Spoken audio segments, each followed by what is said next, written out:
नेमकं फेरोफेक्स हेच नाव तुम्ही का ठेवलं? त्यांना आम्ही एक स्ट्रॅटेजिक बनवलेली आहे की कस्टमरला देताना पूर्ण त्या पद्धतीनं युनिकली आपण जे आतापर्यंत कॉम्पिटिटर देत असतील काही देत नसतील ते युनिकली आपण बनवून त्या पद्धतीनं आपण विकतोय मार्केट. लोक अजूनही जुन्या पद्धती का वापरतात आणि अवेअरनेस इतका कमी का आहे? ते सिमेंटमध्ये प्रॉब्लेम होतं, वाळूमध्ये प्रॉब्लेम होतं, तर त्याला कोणतरी जबाबदारी घ्यायला पाहिजे. टाईल कंपनीला बोलले की टाईल कंपनी म्हणते की आम्ही बॉक्सच्या नोटमध्ये लिहिलेलं आहे त्या पद्धतीनं वापरा, तर त्या पद्धतीनं कोण वापरत नाही, तेवढा वेळ नाही आहे, लोकांना फास्ट पाहिजे. सर अनिकेत सर, बऱ्याच वेळेला असं होतं की जुना फ्लॅट असतो, विला असतो, बिल्डिंग असते, घर असतं आणि जुन्या टाईल न काढता जर आपल्याला फिक्सिंग करायचं आहे तर तुम्ही काय रिकमेंड करता? कुठलं प्रोडक्ट रिकमेंड करता? जे प्रोडक्ट परफॉर्मिंग 100% होतो, जे काय तुमचे प्रश्न आहेत, जे काय मार्केटमध्ये प्रश्न आहेत, कॉन्ट्रॅक्टर, बिल्डर्स किंवा एंड युजर बंगलो ओनर्स, त्या प्रश्नाला आम्ही उत्तर देऊ शकतो, त्याला गॅरंटी देऊ शकतो. अनिकेत सर, तुम्ही आज शून्यातून हा व्यवसाय चालू केला होता, नोकरी सोडून व्यवसाय केला आणि आज हा एवढा विस्तार केला एकदम कमी कालावधीत, तर याच्या अशी कुठले 3-4 गोष्टी केल्या की जेणेकरून व्यवसाय हा तुमचा एवढा लेवलला आला, यशस्वी झाला? ज्या कंपनीत आपण काम करतोय त्या कंपनीचे ओनर जर का अशा पद्धतीनं एम्स किंवा विजन ठेवून काम करू शकतो, तर त्या पद्धतीनं आपण पण आपलं विजन क्लिअर आहे की आपण पण काही कालांतरानंतर आपण आपली स्वतःची कंपनी उभी करायची.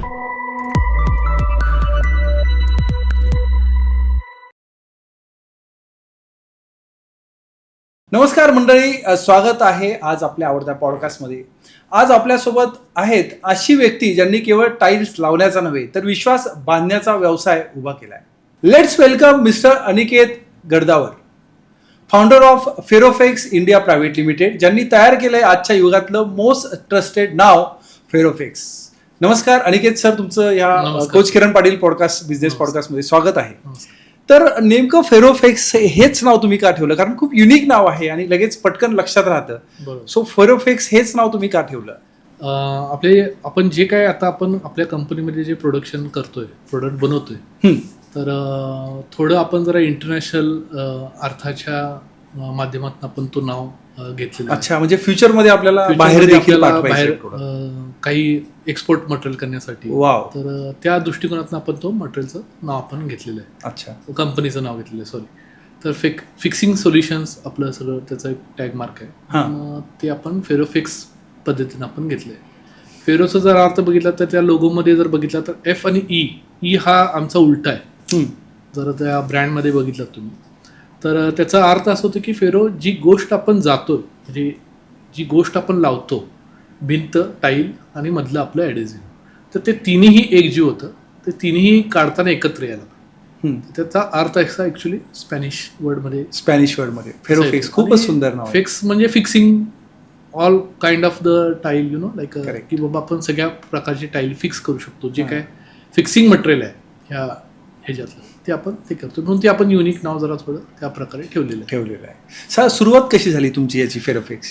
सुरुवात म्हणजे आपण मी 2006 पासून ह्या सेम इंडस्ट्रीजमध्ये टाईल एडेझिव्हच्या एक MNC कंपनी होती, त्याच्यामध्ये मी वर्किंग केलं आहे. साधारण 18 ते 20 वर्ष मी त्याच्यामध्ये जॉब केला आहे आणि चांगल्या मेट्रो सिटीजमध्ये मी कन्सल्ट केलेले आहेत. चांगले मोठे प्रोजेक्ट्स, चांगले एअरपोर्ट, ह्या अशा ठिकाणी मी काम केलेलं आहे. टेक्निकल सोल्युशन्स दिलेले आहेत. Very nice. आणि काही कालांतरानंतर जेव्हापासून मी जॉईन झालोय, म्हणजे ते काम केले आणि आत्ताच्या ह्या स्टेजला खूप इंडियामध्ये डिफरन्स आहे लेईंग सिस्टीममध्ये आणि ह्या सगळ्या गोष्टींमध्ये. आणि त्या पद्धतीने ही जर्नी माझी सुरू झाली की ज्यावेळेला मी ठरवलं की बाबा आता आपण हे जॉब केले, कन्सल्टन्सी खूप वर्ष केले, आता आपण आपल्या स्वतःचं, आपल्या भारतातलं आपल्या स्वतःच्या नावाचं ब्रँड आपण सुरू करून त्याच्यामध्ये काय फ्लेक्झिबिलिटी आहे. आपण स्वतः जेव्हा आपण सुरू करतो त्याला आपल्याला डोर्स खूप ओपन होतात. हो, की आपल्याला बांधिलकी नसते कोणत्याही गोष्टींची, आणि त्या सगळ्या गोष्टींना बाबा माझं एक विजन आहे, आपण स्वतःची कंपनी स्थापन करून काही युनिक प्रोडक्ट आपण तयार केलेले आहेत, तर ते प्रोडक्ट आपण लॉन्च करून आपण ते गेले 4 वर्ष झाले ही कंपनी रन आहे. अच्छा, पुण्यामध्ये, आणि त्या पद्धतीनं आपण काम करतो. फेरोफेक्सचं नेमकं विजन काय, म्हणजे काय विजन ठेवून तुम्ही सुरुवात केली आणि सगळ्यात महत्त्वाचं युनिकनेस काय? आता युनिकनेस भरपूर कंपन्या आहेत भारतामध्ये. MNC कंपन्या बोटावर मोजण्यासारखे आहेत भारतामध्ये, आणि गेले ते 40-50 वर्ष, 60 वर्ष ते कंपन्या आहेत. आता इंडियामध्ये ह्या 10 वर्षात कंपन्या खूप आल्यात आणि येणाऱ्या 10 वर्षात पण खूप कंपन्या येतील. आता भारतामध्ये जर बघायला गेलं तर लोकल मार्केट खूप वास्ट आहे. तो अवेअरनेस किंवा ज्या काय रूल्स रेग्युलेशन्स आहेत. काही लोक करतात, काही लोक करत नाहीत, आणि तेच आपल्याला क्रिएट करायचं आहे आणि त्याच गोष्टी आपल्याला डेव्हलप करायच्या आहेत. त्याच्यासाठी आपण स्वतःच आपलं मॅन्युफॅक्चरिंग सुरू केलेलं आहे. आणि त्या पद्धतीनं ते प्रोडक्ट आपण डेव्हलप करतोय. युनिकनेस जर आपल्या प्रोडक्टचा तुम्ही विचारलात की सगळेजण स्टाईल ॲडिझिव्ह बनवतात बरोबर. ह्या क्षेत्रातले जे काही कॉम्प्युटर असतील, परंतु आम्ही काही फ्लोरिंगची सिस्टीम काही युनिक बनवलेली आहे, जेणेकरून ज्या फ्लोरिंगमध्ये जे काही प्रॉब्लेम्स आहेत, परत काही कन्सल्ट ज्यावेळेला प्रोडक्ट आपण विकतो, हे फिनिशिंग प्रोडक्ट नाही, हे टेक्निकल प्रोडक्ट आहे, लेईंगच्या आतलं प्रोडक्ट आहे. म्हणजे आपण एक वस्तू दाखवली, ती वस्तू दाखवलेली ती विकली जाते, परंतु त्याच्या आतली वस्तू जी टेक्निकल आहे ती विकणं खूप अवघड असतं. आणि त्या पद्धतीने त्या युनिक पद्धतीनं माझे सेल्स पर्सन्स म्हणा किंवा माझे क्वालिटी टीम म्हणा, तर त्या पद्धतीनं आम्ही एक स्ट्रॅटेजिक बनवलेली आहे की कस्टमरला देताना पूर्ण त्या पद्धतीनं युनिकली आपण जे आतापर्यंत कॉम्पिटिटर देत असतील काही देत नसतील, तर ते युनिकली आपण बनवून त्या पद्धतीनं आपण विकतोय मार्केट. कॉन्ट्रॅक्टरकडून एक गोष्ट सतत ऐकायला मिळते की फिनिश मिळत नाही किंवा अलाइनमेंट मिस होतं, हे तुम्ही कसं रिझॉल्व्ह केलं? फ्लोरिंगबद्दल जर आपल्याला बोलायचं म्हटलं तर हा विषय खूप मोठा आहे फ्लोरिंगचा. जर मी तुम्हाला आता समजा 20 वर्ष मागं घेऊन गेलो, तर 20 वर्षामागच्या तुम्हाला माहिती आहे की तुमचं जुनं घर जरी कुठे असेल, तर त्या जुन्या घरात जेव्हा टाईल फिक्सिंग होत होतं, तर सिमेंटेशियस मोझॅक टाईल यायच्या बघा, टिपक्याच्या. हो 100-150 आमच्या जुन्या घरात तसेच असायचे, तशा टाईल, बरोबर की नाही? आणि ती बसवायची पद्धत आपल्या इथं भारतात किंवा अजून भरपूर ठिकाणी देशात, त्यावेळेला पण तशा टाईल एशियामध्ये खूप ठिकाणी लावत असतील, तर ती बसवायची पद्धत अजून काही ठिकाणी सेम पद्धत चालू आहे. म्हणून जो तुम्ही आता प्रश्न विचारला की कॉन्ट्रॅक्टरला लेईंगमध्ये प्रॉब्लेम येतो, टाईल वर खाली होतात, तर ते का होतात? तर त्याचं कारण हेच आहे की त्यावेळेला रिव्हर्स हँड मिळायची, आता रिव्हर्स हँड बॅन आहे. फ्लोरिंगमध्ये ज्या वेळेला आपण वापरतो, तर त्याचे कॉजियस नोटमध्ये ज्या काही टाईल कंपनीनं मेथड सांगितले आहेत, तर ते कोणी फॉलो करत नाही. एक्झाम्पल, टाईलचं बॉक्स जर तुम्ही घेतला, तर त्याच्या कॉजियस नोटमध्ये लिहिलेलं आहे, use 1:3 mortar, please cure minimum 7 days and then use the adhesive to fix the vitrified tile or ceramic tile or any other tile. परंतु ही पद्धत आता इंडियामध्ये खूप बिल्डर्स वापरतात, काही बिल्डर्स वापरत नाहीत, काही ओनर्स बंगलेचे वापरतात, काही वापरत नाहीत. म्हणून याचा अवेअरनेस कमी आहे, कॉन्ट्रॅक्टरपर्यंत तो पोचत नाही. जर का समजा आता आपल्याला डोकं दुखत्याने आपल्याला काहीतरी मेडिसिन घ्यायची आहे, तर त्या कॉजियस नोटमध्ये पण लिहिलेलं असतं की काहीतरी खावा पोटात आणि मग ती घे. जर नाही केलं तर थोडंफार आपल्याला प्रॉब्लेमॅटिक होतं. तसंच त्या टाईल्सवरती पण लिहिलेलं आहे, परंतु त्या कॉजियस नोटला कोण फॉलो करत नाही. आणि त्याच्या फिक्सिंग सोल्युशनसाठी काही आम्ही प्रोडक्ट बनवलेले आहेत आणि ते आज आम्ही लाखो स्क्वेअर फूट विकतोय आणि त्याचं सक्सेस स्टोरी खूप आहे आणि त्या पद्धतीनं ते प्रॉब्लेम सॉल्व्ह होत गेलेले आहेत. आणि त्या लेईंग सिस्टीममध्ये त्यांना जे काय प्रॉब्लेम्स आहेत, त्या परफॉर्मन्स मेंटेनन्स गॅरंटीला आम्ही थांबतो. आता ही बसवण्याची पद्धत जे असते, कॉन्ट्रॅक्टर तो सिमेंट मागवतो माचनमध्ये, वाळू मागवतो, जी अवेलेबिलिटी आहे, खरं सँड असेल किंवा रिव्हर्स सँड असेल, मग त्याची परफॉर्मन्स मेंटेनन्स गॅरंटी कोण घेतो? ना कॉन्ट्रॅक्टर घेत नाही, ना सिमेंट कंपनी घेत नाही, ना वाळूवाला घेत नाही. बरोबर. शेवट सर्वाय कोण करतं? बिल्डर, एंड युजर हेच सर्वाय करतात की ती टाईल वर खाली झाली अलाइनमेंटमध्ये, मग त्या कॉन्ट्रॅक्टरला बोलवतात. मग तो कॉन्ट्रॅक्टर नंबर ऑफ रिझन सांगतो, साहेब ते सिमेंटमध्ये प्रॉब्लेम होतं, वाळूमध्ये प्रॉब्लेम होतं, तर त्याला कोणतरी जबाबदारी घ्यायला पाहिजे. टाईल कंपनीला बोलले की टाईल कंपनी म्हणते की आम्ही बॉक्सच्या नोटमध्ये लिहिलेलं आहे, त्या पद्धतीनं वापरा. तर त्या पद्धतीनं कोण वापरत नाही, तेवढा वेळ नाही आहे, लोकांना फास्ट पाहिजे. तर तशा पद्धतीचे मटेरियल आम्ही बनवलेले आहे आणि आम्ही गॅरंटी घेतो, परफॉर्मन्स मेंटेनन्स गॅरंटी, जे काही रेराच्या हिशोबाप्रमाणे नियमानुसार 5 वर्षे 10 वर्षे ती गॅरंटी आम्ही घेतो आणि आजपर्यंत आम्ही त्या पद्धतीनं सर्व्हिस देत चालू. हे साधारण आपलं फेरोफेक्स कुठल्या राज्यात आपले प्रोडक्ट जातात साधारण? हे आता आपल्याला प्रेझेन्स आपला महाराष्ट्र, आहे, कर्नाटक आणि गोवामध्ये आता स्थित आहे. आता आपले 2 प्लांट आहेत, एक पुण्यात आहे आणि एक आपला सांगलीमध्ये. आणि सर, आता मी एक समस्या बोलून दाखवतो जी आज लाखो गृहप्रेमी, बिल्डर्स आणि इंटेरियर डिझायनर यांचं फ्रस्ट्रेशन वाढवत आहे. टाईल्सवर जसा डबडब आवाज येतो, आमच्या जुन्या घरात पण तसाच यायचा आवाज, तर आवाज येणं किंवा क्रॅकिंग, फ्लॅट घेतल्यावरही समाधान मिळत नाही, तर त्याला तुम्ही काय सोल्युशन द्याल? आता जसं मगाशी एक तुम्ही प्रश्न विचारला होता की खरंच लेईंग आणि अनड्युलेशनचं जे काय कॉन्ट्रॅक्टर्स होतं, तोच त्या प्रश्नाच्या रिलेटेड प्रश्न आहे तुमचा की डबडब वाजणे. परत मी तेच सांगतो की ज्या वेळेला आपण टाईल कोणतीही सिलेक्ट करतो, तो बिल्डर असो किंवा बंगलो ओनर असो किंवा कॉन्ट्रॅक्टर असो, तर त्याच्या लावण्याची पद्धत जी काय सांगितली आहे ती पद्धत आपण वापरत नाही. मग त्याच्यासाठी आम्ही एक प्रोडक्ट डिझाईन केले. ते युनिक प्रोडक्ट आहे आपलं, फेरो 555 म्हणून.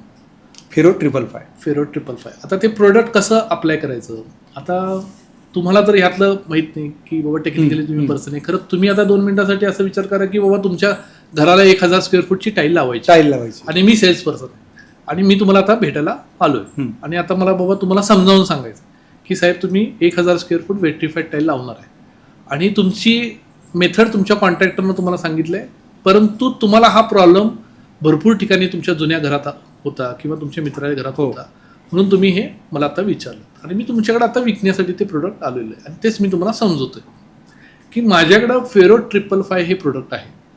फेरो 555 हे प्रोडक्ट 40 किलोच्या बॅगेत येतं सर आपलं. अच्छा. आता तुम्ही तुमच्या इथं वाळू मागवलेली आहे, तर ती वाळू मागवली क्रश सँड.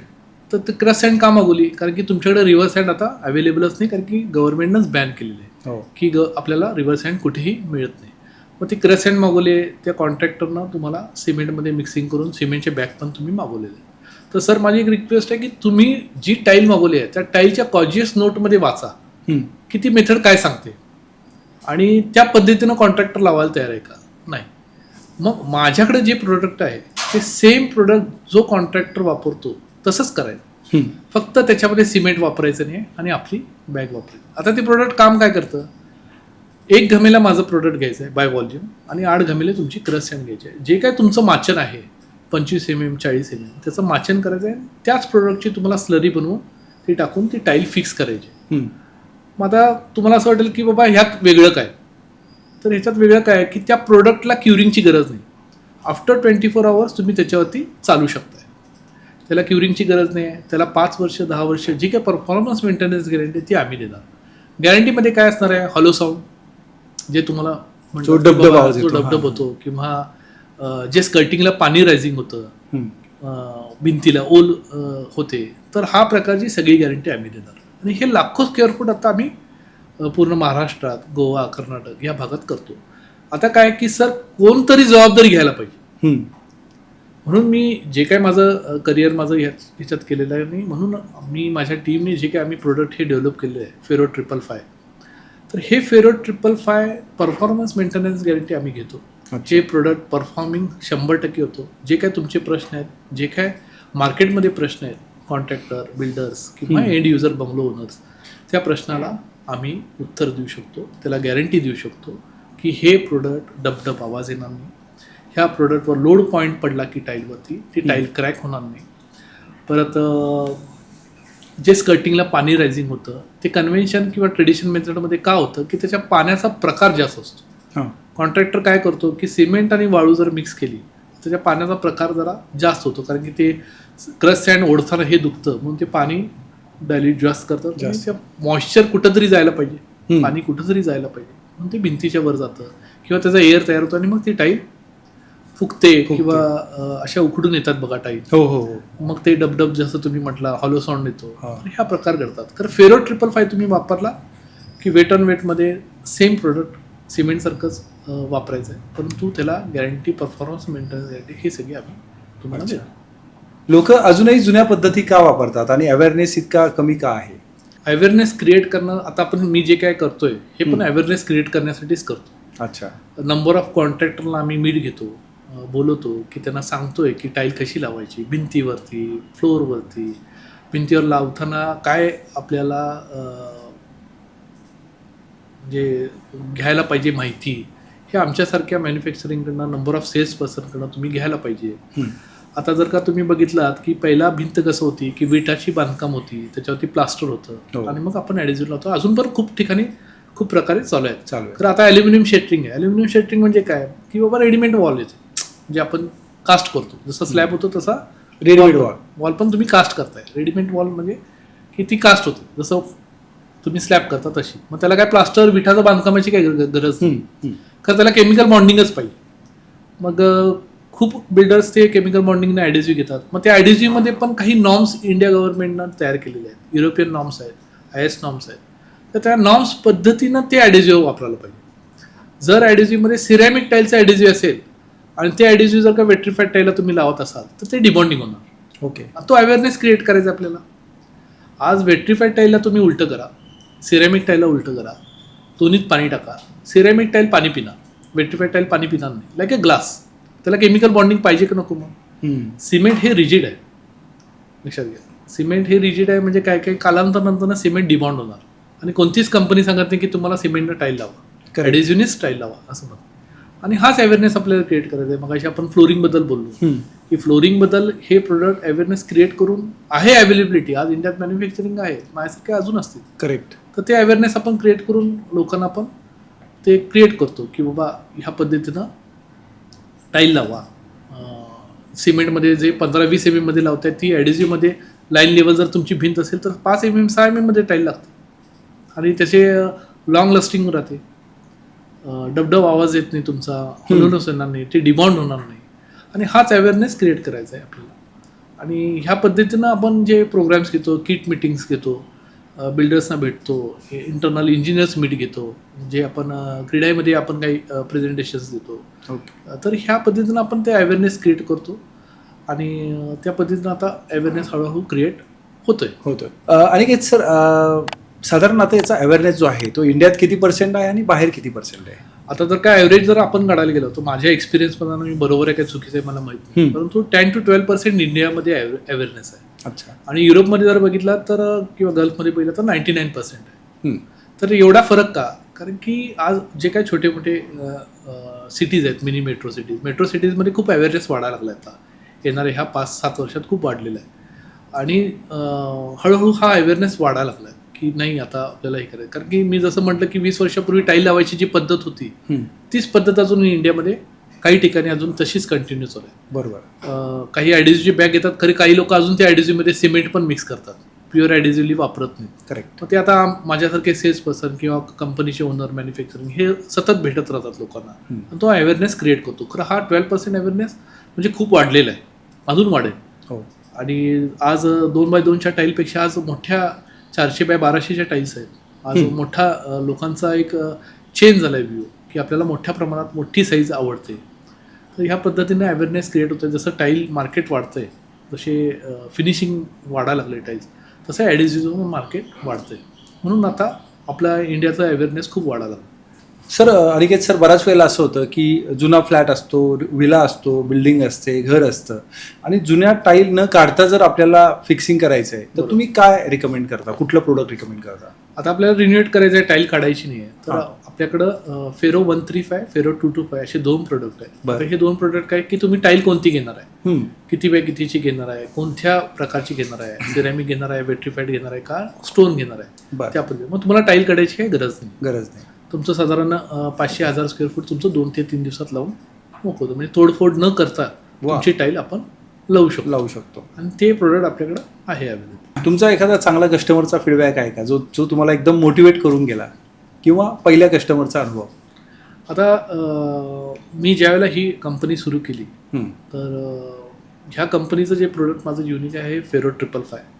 हे प्रोडक्ट मला एका बिल्डरच्या चांगल्या उच्च पदावरच्या ऑफिसरनी मला हे सांगितलं होतं की अशा प्रकारचं प्रोडक्ट मला पाहिजे, मार्केटमध्ये अवेलेबिलिटी नाही आहे आणि अशा प्रकारचं प्रोडक्ट तू डेव्हलप कर जर का तू स्वतः बिझनेसमध्ये मॅन्युफॅक्चरिंगमध्ये तुला यायचं आहे. म्हणजे तुम्ही रिसर्चही केला हे प्रोडक्ट बनवताना? तर हे प्रोडक्ट ज्यावेळेला मी लॉन्च केलं तर त्यांनीच मला ऑपॉर्च्युनिटी दिली आणि ते प्रोडक्ट ते आज मोठ्या प्रमाणात परचेसिंग पण करतात आणि त्यांना पण रिझल्ट फॅन्टॅस्टिक आहे. की त्यांना हेडॅक होता. काय होतं की ज्यावेळेला फ्लॅट कोण घेतो, कस्टमर किंवा तुम्ही किंवा मी घेतो की आपण एक 40 लाख रुपयेपासून ते 1.5-2 कोटी रुपयेपर्यंत आज महाराष्ट्रात ठिकठिकाणी फ्लॅटची किमती आहे करोडोमध्ये. तर ते घेतल्यानंतरनं जो काय आपल्याला प्रॉब्लेम्स आहे बिल्डर्सला फेस करायला लागतो पोझेशन नंतरनं, की हॉलो साऊंड येणे किंवा भिंतीला ओल येणे किंवा वॉटरप्रूफिंग लिकेजेस हे सगळे. मग आता काय की ट्रेंड आहे की फ्लॅट घेताना काही कस्टमर थर्ड पार्टी टेस्टिंग इन्स्पेक्शन्स पण घेतात की बाबा की हे थर्ड पार्टी आहे आणि माझा फ्लॅट व्यवस्थित आहे की नाही बघ, दरवाजा, टाईल, नळं हे सगळं आहे की नाही बघ, बाल्कनीची रील, आणि ते ओके असेल तरच मी हातात पोझिशन घेणार. आणि त्यांना खूप टाईलचा प्रॉब्लेम्स होता फ्लोरिंगच्या आणि त्या पद्धतीनं आम्ही सोल्युशन त्यांना दिलं आणि त्यांचा फीडबॅक इतका पॉझिटिव्हली त्यांना हे झालं आणि त्या प्रोडक्ट बद्दल त्यांनी आम्हाला खूप चांगल्या पद्धतीने ॲप्रिशिएट केलं आणि ते प्रोडक्ट खरंच खूप चांगला आहे आणि त्यांच्या ऑपॉर्च्युनिटीमुळे हे प्रोडक्ट आम्हाला खूप महाराष्ट्रात विकता आलं. वा जर आता माझे क्लायंट तुम्ही विचारलात तर गोदरेज आहेत, वा. कोते पटेल आहे, परत कोल्हापूरमध्ये भीमा बिल्डर आहे. तर असे खूप चांगल्या पद्धतीचे बिल्डर्स आहेत. जसं रामा ग्रुप म्हणून कोल्हापूरात आहे. तर असे चांगल्या पद्धतीचे पुण्यात पण आहे builders- रामा ग्रुप. हो, पुण्यातले पण रामा ग्रुप त्यांनी पण आपलं हे प्रोडक्ट वापरलेलं आहे वा आणि ह्या प्रोडक्टला खूप प्रतिसाद मिळाला आहे. जसं फ्लोरिंगला आहे तसं वॉलला आहे. परत काही ग्राउंड्स आहेत आपले, त्याला पण आपल्याला प्रतिसाद खूप मिळाला आहे आणि खूप ॲप्रिशिएट केले. हे एक Fantastic. उदाहरण मी तुम्हाला दिले, परंतु असे खूप नंबर ऑफ उदाहरण आहेत की अशा प्रकारचे बिल्डर्सनी आपल्याला खूप चांगल्या पॉझिटिव्हली रिस्पॉन्स ॲप्रिशिएट केले. आणि सर तुम्ही खूप छान माहिती दिली फेरो 555 आणि हे खूप महाराष्ट्र तर नव्हे बाकी ठिकाणी पण खूप फेमस झालं आणि खूप बिल्डर वापरत आहे. तर बरीचशी रिक्वायरमेंट आहे त्याची, तर ते आपण डेमो म्हणून काही बिल्डरला किंवा कोणाला लागलं तर ते आपण डेमो म्हणून देतो का? बरं, हो देतो ना. आता जर का तुम्हाला काही बिल्डर्सला किंवा काही जे एंड युजर असतात तर त्यांना काही टेस्टिंग रिपोर्ट लागतं थर्ड पार्टीचं NABLचं, हां. तर ते टेस्टिंग रिपोर्ट आपण प्रोव्हाइड करतो. काही सॅम्पलिंग पाहिजे असेल की बाबा 10 square foot, 50 square foot, 100 square foot त्या ज्या पद्धतीनं व्हॉल्यूम आहे तर त्या पद्धतीनं आपण ते सॅम्पल प्रोव्हाइड करून देतो. हे आणि ground- सर तुम्ही आल्या मगाशी सांगितलं की फेरोपॉक्सी 999 हे पण एकदम युनिक प्रोडक्ट आहे, बरोबर. तर त्याबद्दल थोडीशी माहिती सांगा. आता फेरोपॉक्सी 999 हे आपलं इपॉक्सी ग्राउट आहे. हे 2 कॉम्पोनंट ग्राउट येतं. आता हे प्रोडक्ट कुठं अप्लाय केलं जातं की दोन्ही टाईलच्या मध्ये आपण साधारण 2 ते 3 mm स्पेसर्स ठेवतो आणि त्या दोन्ही टाईलच्या मध्ये आपण ते ग्राउट भरतो. मग ते त्याच्यामध्ये परत तेच की त्या प्रोडक्टचं अवेअरनेस अजून थोडंफार कमी आहे लोकांमध्ये. काही लोकांना बाथरूममध्ये किंवा ड्राय बाल्कनीमध्ये किंवा बाल्कनीमध्ये म्हणजे तुम्हाला पण अनुभव असेल की बाल्कनीमध्ये ज्यावेळेला पाऊस येतो किंवा धुतो आपण त्याचं पाणी किंवा बाथरूमचं पाणी किंवा बाथरूमच्या मागच्या भिंतीला ओल पकडते बघा, हो की ओल येते आणि त्या पद्धतीनं की बाबा काय कळत नाही की वॉटरप्रूफिंगचा प्रॉब्लेम आहे का कशाचा आहे तर काय. तर आता हा कसं आहे की हे जे इपॉक्सी ग्राउट आहे ह्याचे 2 गोष्टी आहेत. एक दिसायला छान दिसतं, दुसरं टेक्निकली जरी विचारला तर हे 100% वॉटरप्रूफ आहे, 100% ॲसिड रेजिस्टंट ग्राउट आहे. अच्छा. आता ज्यावेळेला बिल्डर किंवा बंगलो ओनर किंवा ज्यावेळेला पोझिशन घेऊन राहायला जातो तर कमीत कमी 2 ते 3 माणसं असेल तर तिथं एका घरी फ्लॅटमध्ये बघायला गेलं तर 200 ते 500 लिटर तरी पाणी यूज होतं एका बाथरूममध्ये, बाल्कनीमध्ये किंवा ह्याच्यात आणि ते पाणी जातं. आणि जर का त्या दोन्ही टाईलच्या मध्ये जॉईंट नसेल आणि असा फ्लश असेल तर ज्यावेळेला पोझिशन देतो तर ज्यावेळेला आपण क्लिनिंग करतो दरवेळेला आठवड्यातनं किंवा रोज क्लिनिंग होतं तर त्यावेळेला आपण काय वापरतो, जे काय मार्केटमध्ये तुम्हाला हार्पिक मिळतं किंवा डायल्युटेड ॲसिड मिळतं ते वापरताना आपण क्लीन करतो. मग ते हेअर जॉईंट ओपन होतात सर. हो, हेअर जॉईंट ओपन म्हणजे काय, आपला हेअर जॉईंट सारखा हेअर जॉईंट म्हणजे जॉईंट आहे तो हेअर आपला जसं केस आहे तसं, तर त्या हेअर जॉईंटमधनं पण खूप पाणी जातं, घाण साचते. मग ते काय होतं, ह्या टाईलच्या खाली 2 प्रकारचं असतं, एक ब्रिकबॅट असतं किंवा तुमचं फिलर असतं आणि मग त्या वॉटरप्रूफिंग त्याला खाली पास करून देत नाही, परंतु ते पाणी कुठंतरी जायला पाहिजे. मग ते पाणी कुठं जातं, भिंतीला पकडतं आणि मग ओला व्हायचं, मग ते ओलं व्हायला चालू होतं. मग त्याच्यासाठी आपण वेट एरियाजमध्ये तर मी असं म्हणतो की तुम्ही सगळेजण स्पेसस ठेवा आणि त्याच्यामध्ये इपॉक्सी ग्राउट भरा आणि ते पण इपॉक्सी ग्राउट असं भरा की खरंच बाबा ते 100% वॉटरप्रूफ आहे, UV रेजिस्टंट आहे. UV रेजिस्टंट म्हणजे ऊन, थंडी, पाऊस सगळ्या गोष्टीमध्ये ते एक्सटर्नलमध्ये चालू शकतं आणि ते प्रोडक्ट परफॉर्म होतं. मिनिमम 2 mm पासून ते 5 mm पर्यंत तुम्ही 8 mm पर्यंत जॉईंट ठेवा, ते प्रोडक्ट ते टेक्निकली तसं परफॉर्म होतं. पाणी जाण्याचा सोर्सच तुम्ही बंद केला वरून तर वॉटरप्रूफिंगचा तुमचा काय इश्यू येणार नाही. ते टाईल ग्राउट करताना फ्लोरिंगला दोन्ही टाईलच्या मध्ये पण वॉल टू फ्लोर जॉईंटमध्ये पण तुम्ही स्पेसस ठेवा. करेक्ट. आणि त्याच्यामध्ये पण बघा म्हणजे पाणी ज्यावेळेला आपण वापरतो तर ते कुठेही पास व्हायला नाही पाहिलं नाही पाहिजे. तर ते प्रोडक्ट आहे. त्या प्रोडक्टचं जर का तुम्ही बघितलं तर हे असं आपल्या पद्धतीचं शेड कार्ड येतं. हे असे कलर्स आहेत एवढे, हे कलर्स आहेत एवढे आपले. जर तुम्हाला ब्लॅक पाहिजे असं तर ब्लॅक आहे. टोटल किती कलर्स आहेत त्याच्यामध्ये? हे टोटल आपल्याकडे साधारण 26 कलर्स आहेत. ओके. हे असे आपल्याकडे कलर्स आहेत इपॉक्सीमध्ये. मग हे तुम्ही ते टाईलच्या जॉईंटमध्ये तुम्ही भरू शकता. म्हणजे काय प्रॉब्लेम्स आहेत तुमचे, हे सगळे प्रॉब्लेम्स अवॉइड होतात. येस. आणि अजून एक स्पेसर ठेवण्याचा फायदा काय की ज्यावेळेला टाईल अशी वर खाली होते, ज्यावेळेला कन्व्हेन्शनमध्ये लावतात लोक, तर ते असे पायाला लागतात, वयस्कर लोक ते नसतात आपल्या घरी. तो जॉईंट स्पेसर ठेवला की तो वर खाली होण्याचा प्रकार पण होत नाही, त्याच्यामध्ये ग्राउट असेल ते सस्टेन राहतं. अच्छा. तर त्या जॉईंटमध्ये खूप टेक्निकली बघायला गेलं तर तो खूप मोठा विषय. तर जॉईंट ठेवलेला कधीही चांगला.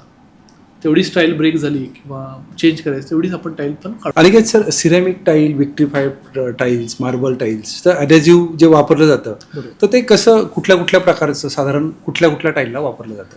आता ॲडेझिव्हमध्ये कसं आहे की ॲडेझिव्ह म्हटलं तर परत तोच आहे की अवेअरनेस खूप कमी आहे. हां. की ज्यावेळेला एंड युजर असतो त्याला टेक्निकली माहीत नसतं. बिल्डर्स आज खूप क्वालिटी कॉन्शियस झालेले आहेत, त्यांना माहिती आहे सगळ्या गोष्टी. परंतु जर सिरेमिक टाईल लावायची आहे त्याच्यामध्ये नॉर्म्स आहेत. एक IS नॉर्म आहे, युरोपियन नॉर्म्स आहेत. तुम्ही गुगलला जरी सर्च केलं तर तुम्हाला मिळेल. टाईप 2 आहे, टाईप 3 आहे, टाईप 4 ॲडेझिव्ह आहेत. हे नॉर्म्स का तयार झाले आहेत? जसं European नॉर्म्समध्ये C1T, C2T, C2T S1 हे नॉर्म्स आहेत. त्याचे प्रत्येक प्रोडक्टचे डाटाशीट्स आहेत, प्रत्येक प्रोडक्टचे थर्ड पार्टी टेस्ट रिपोर्ट आहे. आता जर का तुम्हाला सिरेमिक टाईल लावायचं तर तुम्ही टाईप 2 ॲडेझिव्ह घ्या. हो. तर तुम्हाला विक्ट्रिफाईड टाईल लावायचं आहे तर टाईप 3, टाईप 2मध्ये पण काही प्रकार आहेत ॲडेझिव्हमध्ये, ते तुम्ही ॲडेझिव्ह घेऊ शकताय. टाईप 3 घेऊ शकताय. तुम्हाला मार्बल लावायचं तर टाईप 4 ॲडेझिव्ह घेऊ शकताय. आता जर का तुम्हाला चौकट करायची आहे तर त्या चौकटीला काही लोक इंजिनिअरिंग मार्बल, जो आर्टिफिशियल मार्बल असतो बघा, ते लावण्यासाठी हे तुम्हाला पॉलियुरेथेन ॲडेझिव्ह येतं की त्या ॲडेझिव्हनं तुम्ही लावू शकता. जे आपल्याकडं आता फेरो नॉट 7 म्हणून प्रोडक्ट आहे पॉलियुरेथेन ॲडेझिव्ह. ओके. आपल्याकडं टाईप 2मध्ये फेरो 135 प्रोडक्ट आहे, फेरो 225 आपल्याकडं टाईप 3मध्ये आहे, फेरो 315 आपल्याकडं टाईप 4मध्ये प्रोडक्ट आहे. तर मार्बलसाठी प्रत्येक टाईल लावताना प्रत्येक ॲडेझिव्ह वेगवेगळ्या कॅटेगरीचा आहे. आणि हे काही लोकांना माहिती आहे, काही लोकांना माहीत नाही. अच्छा. आणि हे ज्यावेळेला तुम्ही म्हणजे मला प्रश्न विचारला की बाबा हे वेगवेगळे ॲडेझिव्ह आहेत का, तर एंड युजरला तो प्रश्न विचारतो चुकीच्या माणसाला. कुणाला विचारतो? कॉन्ट्रॅक्टरला. मग तो कॉन्ट्रॅक्टर काय करतो की नाही मेरे को मालूम है मैं ॲडेझिव्ह लेके आता. मग तो ॲडेझिव्ह टाईप 1चं टाईप 2चं घेऊन येतो आणि ते मार्बलला लावतो किंवा कशाला लावतो. मग ते प्रॉब्लेमॅटिक होतात एंड युजरमध्ये. मग त्याच्यासाठी आपण अवेअरनेस खूप क्रिएट करतोय. माझ्यासारख्या खूप कंपन्या आहेत, खूप सेशन्स घेतात ह्या विषयावरती आणि हळूहळू वाढतंय. हळूहळू लोकांना आता कळते. काही असे कस्टमर्स आहेत की ते समोरून विचारतात हे कोणत्या नॉर्म्सचं ॲडेझिव्ह आणि ह्या कोणत्या प्रकारचं मी ॲडेझिव्ह इथं लावू शकतो. आणि गुगलला पण सर्च करतात लोक की मला ही टाईल लावायची असेल तर मी कोणते ॲडेझिव्ह रिकमेंड करू शकतो नॉर्म्समध्ये. तर ह्या अशा प्रकारचे ॲडेझिव्ह वेगवेगळे येतात. अनिकेत सर, मला एक प्रश्न विचारायचा आहे, माझ्या मनातला प्रश्न आहे.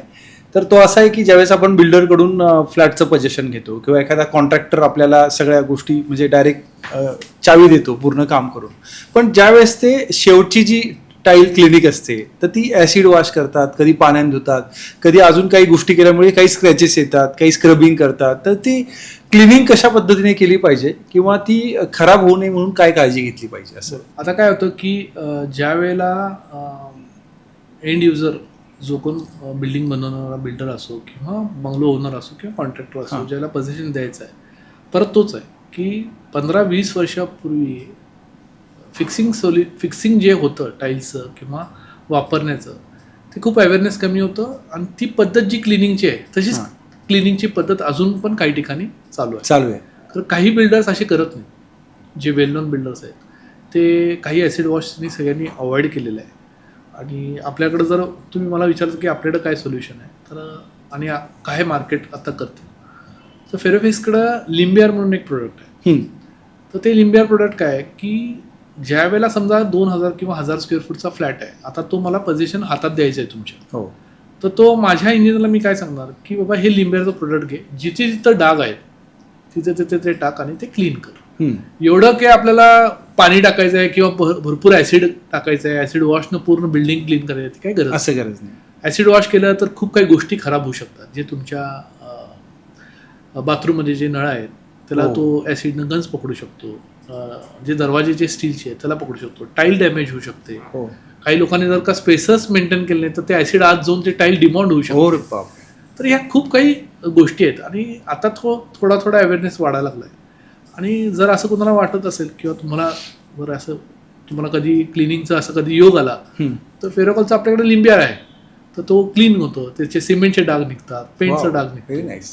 आणि असं काय भरपूर ठिकाणी ते लिंबियाळ टाकायला लागतं असं नाही, जिथे डाग आहे तिथेच टाकायचं. तिथं टाकायचं फक्त आणि ते क्लीन करून व्यवस्थित पुसून आपण हँडओव्हर देऊ शकतो.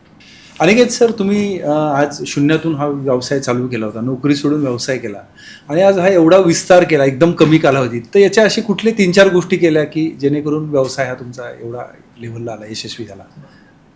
तुम्हाला माहिती आहे की मी आता मगाशी पण मी तुम्हाला सांगितलं होतं की 20 वर्षापूर्वी 18-20 वर्ष मी एका MNC कंपनीमध्ये काम केलं. त्यांनी फर्स्ट ऑपॉर्च्युनिटी मला युरोप टूरला काही ट्रेनिंगला पाठवलं होतं आणि त्या कंपनीचे ओनर पण 10x10च्या रूममध्ये फॅक्टरी सुरू केली होती.